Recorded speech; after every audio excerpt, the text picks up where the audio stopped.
into place. That's a handoff. Goodson driven back. All 32 NFL general managers have basically completed most of their hard work for the year. Now it's about sitting back and hoping that their plethora of offseason moves end up panning out.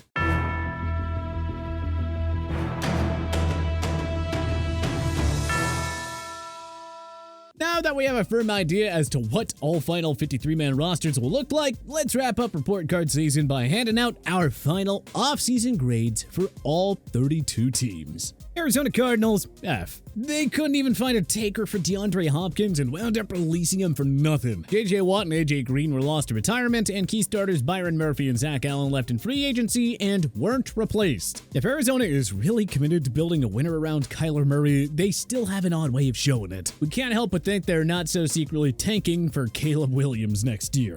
Atlanta Falcons C+. The Falcons mostly addressed defense this offseason, bringing in Jesse Bates, Jeff Okudah, Calais Campbell, Bud Dupree, Caden Ellis, and David Onyemata to fix up the unit. It certainly looks better on paper, but only time will tell if the signings pan out. But we're still questioning the decision to take Bijan Robinson at number 8 overall when Atlanta already has a 1K rusher in Tyler Algier. Baltimore Ravens A+. Baltimore had two pressing needs this offseason. First was to extend Lamar Jackson, and the second was to improve the receiving game. Hey, mission accomplished on both. Jackson got a 5-year extension worth $260 million, cementing his place in Baltimore long-term. The Ravens also signed wideouts Odell Beckham Jr. and Nelson Aguilar, while also using a first-round pick on Zay Flowers. Buffalo Bills D. We know the Bills had a difficult cap situation to work around, but it still feels like Brandon Beane and company could have done much better. Their one big addition was tight end Dalton Kincaid with their first-round pick. But how much is he going to contribute behind Dawson Knox? Losing Tremaine Edmonds stung, but they had no choice but to let him chase greener pastures. But you're telling me Beane couldn't find additional cornerback depth, a new starter on the O-line, nor a much-needed WR2 to help Stephon Diggs? Carolina Panthers A. The Panthers traded up via Chicago for the first overall pick to snag Bryce Young. This franchise has been held back for half a decade now by woeful QB play. But Young finally gives his club something special to build around long term. The front office wasted no time addressing the weaponry around him, signing Adam Thielen, DJ Chark, Hayden Hurst, and star running back Miles Sanders. Justin Houston was a great addition to a ferocious pass rush as well. The Chicago Bears A. Hard not to like the work of the Bears this offseason. They had football's worst defense a year ago and addressed it by signing 4 stud front 7 starters in Tremaine Edmonds, TJ Edwards, Yannick Ngakoue, and DeMarcus Walker. Found a true WR1 for Justin Fields with DJ Moore, who arrived in the trade with Carolina for the top pick. The Bears also found a new quality starter on the O-line with the number 10 pick in Tennessee product Darnell Wright.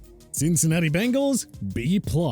Cincy's only pressing need this offseason was a new starter on the O-line. They signed away Pro Bowl tackle Orlando Brown Jr. from the rival Kansas City Chiefs on a 4-year pact worth $64 million. Double whammy, baby. We also love the pickup of Clemson defensive lineman Miles Murphy with the number 28 pick, as if the Bengals' pass rush wasn't scary enough to begin with. Cleveland Browns A. Myles Garrett has been asked to do too much on his own for far too long. Well, shouldn't be a problem anymore, not after GM Andrew Berry signed veterans Dalvin Tomlinson and Shelby Harris, also trading for Mr. Automatic for double-digit sacks in Zadarius Smith. Adding Juan Thornhill to an already scary secondary was icing on the cake. Oh, and giving Deshaun Watson 2 extra weapons and Elijah Moore and Cedric Tillman to help Amari Cooper and Nick Chubb was also savvy work. Dallas Cowboys A+.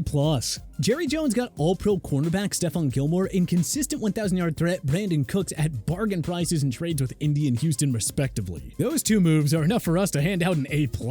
Gilmore and Trayvon Diggs could very well be football's top cornerback duo in 2023. Cooks will fill in nicely as the number 2 receiver behind CeeDee Lamb, something the Cowboys lacked a year ago. Oh, and getting Diggs extended long-term was also a mega win. Denver Broncos B. The Broncos' big offseason move was trading for ex-Saints head coach Sean Payton. To us, it's well worth the risk, considering how much they gave up for Russell Wilson, who fell flat on his face last season. Looking to fix up a woeful O-line, the Broncos also signed Ben Powers and Mike McGlinchey, so there is no more excuses. It is time for this offense to perform. Detroit Lions C+. The Lions crushed it in free agency by signing defensive back Cameron Sutton, Emmanuel Mosley, and CJ Gardner-Johnson. The only thing preventing them from receiving an A? Well, that would be the questionable moves on day 1 of the draft. Why? Why use a first-round pick on Jahmyr Gibbs when you already have David Montgomery? Why reach for Jack Campbell in round 1 when you could have gotten him later? On a brighter note, Brian Branch was a big-time steal in round 2. Rookie Hendon Hooker and veteran Teddy Bridgewater are good QB insurance options for Jared Goff too. Green Bay Packers, D.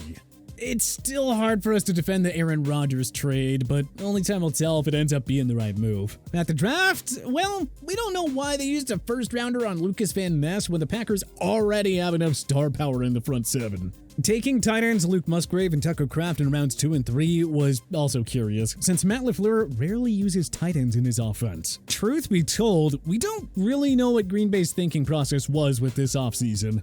Houston Texans, A. DeMeco Ryans was a home run of a hire at head coach for starters. Then they got their new franchise quarterback with the number 2 pick in CJ Stroud. Then they got the best defensive player of the draft by trading up for Alabama edge rusher Will Anderson Jr. Seriously, what is there not to like? Also love the pickups of veterans Shaq Mason, Devin Singletary, Noah Brown, Dalton Schultz, Robert Woods, and Jimmy Ward to help the young players during this rebuild. Solid work. Indianapolis Colts, C+. Pairing rookie head coach Shane Steichen with rookie QB Anthony Richardson has the chance to be something real special here. We are in love with this new tandem in Indy. But of course, only time will tell us how it plays out. But with all that cap space, it would have been nice to see Indy be a bit more aggressive in the free agent and trade market. Their low notable free agent pickups were kicker Matt Gay and veteran backup QB Gardner Minshew II. Also hurting their grade a bit, Jonathan Taylor's trade request. Yeah, never ideal when your best offensive player wants out. Jacksonville Jaguars, C+.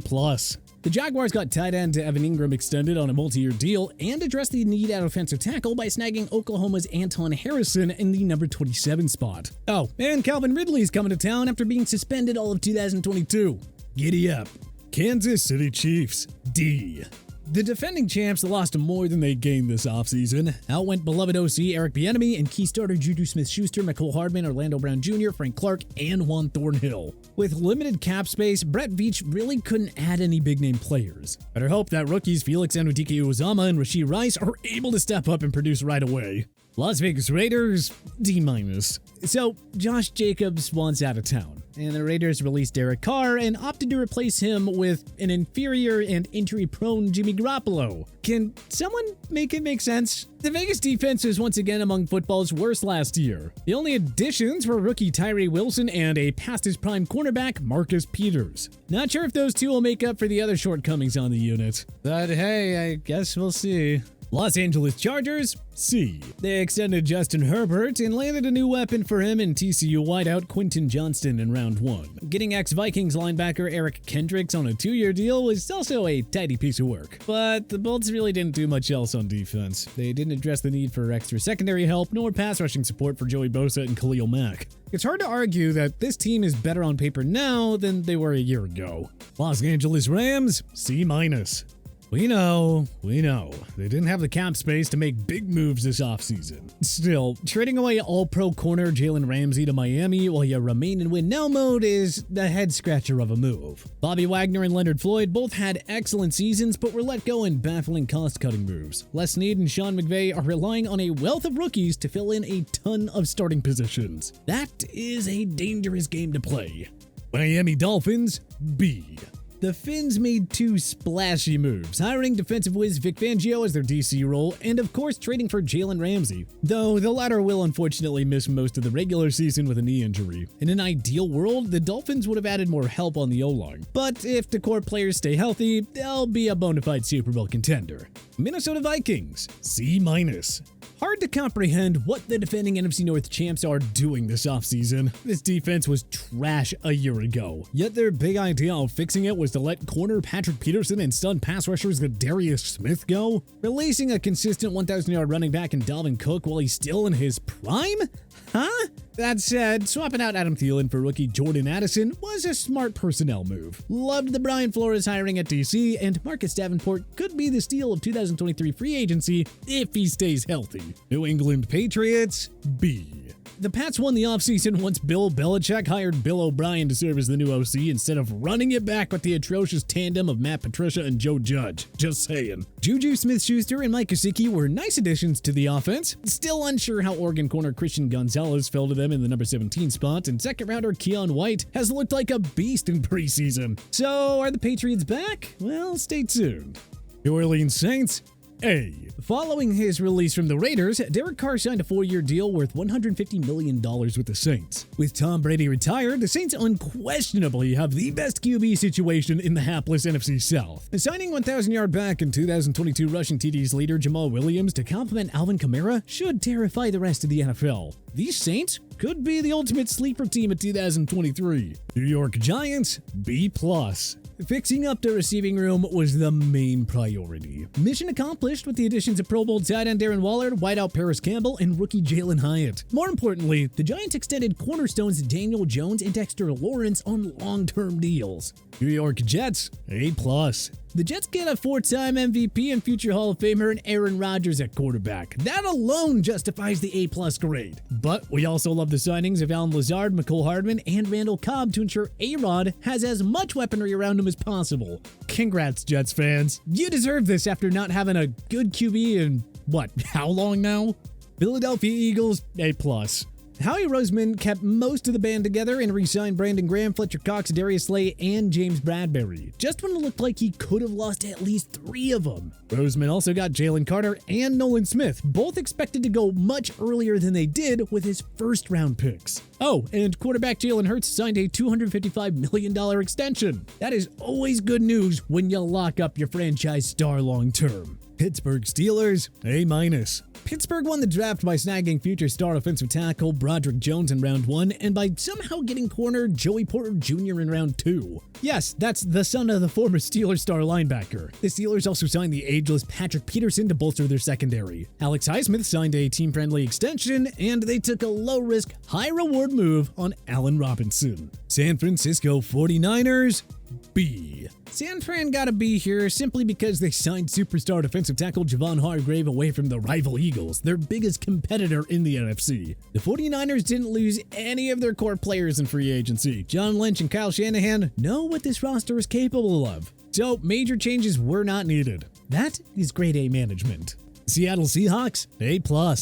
All the Hawks did was bring back Bobby Wagner and add another pass-rushing stud in Draymond Jones in free agency. In round 1 of the draft, they landed another big-bodied corner, Devin Witherspoon, and Ohio State wideout Jackson Smith-Njigba. Oh, and comeback player of the year Geno Smith signed a team-friendly extension, as did star pass rusher Uchenna Nwosu. Tampa Bay Buccaneers D-. Feels like the Bucs should have begun a rebuild after losing Tom Brady to retirement. I mean, they're just gonna risk losing Mike Evans, Levante David, Devin White, and Antoine Winfield Jr. for nothing in free agency. Also, Baker Mayfield is really the best they can do as Brady's replacement. Oh well, at least the Bucs won the Super Bowl 2 years ago, because these next few years in Tampa are gonna be quite dark. Tennessee Titans B+. We kinda sorta felt like the Titans should have started a rebuild and dealt away Ryan Tannehill and Derrick Henry, but after signing superstar wideout DeAndre Hopkins in free agency, we're back to supporting the win now decision. Ryan Carthen crushed it in his first draft as Tennessee's GM, landing the most polished offensive lineman in Peter Skoronski and somehow getting Kentucky QB Will Levis at number 33 overall. Wasn't Levis supposed to be a top 10 pick or something? Seriously, what happened there? Washington Commanders A.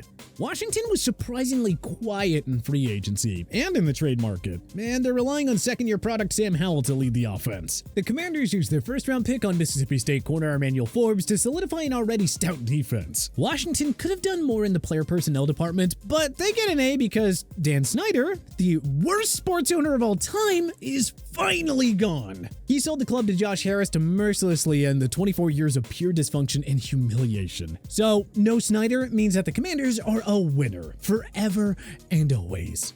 But who do you think had the best and worst 2023 NFL offseason? Let us know in the comment section below. If you liked this video and learned a thing or two, clicking the like button helps out a ton, and hey, we appreciate it. If this is your first time coming around to TPS though, subscribing is a great idea because we put out videos like this every single day. But as always, thanks for watching, and we'll see you guys next time.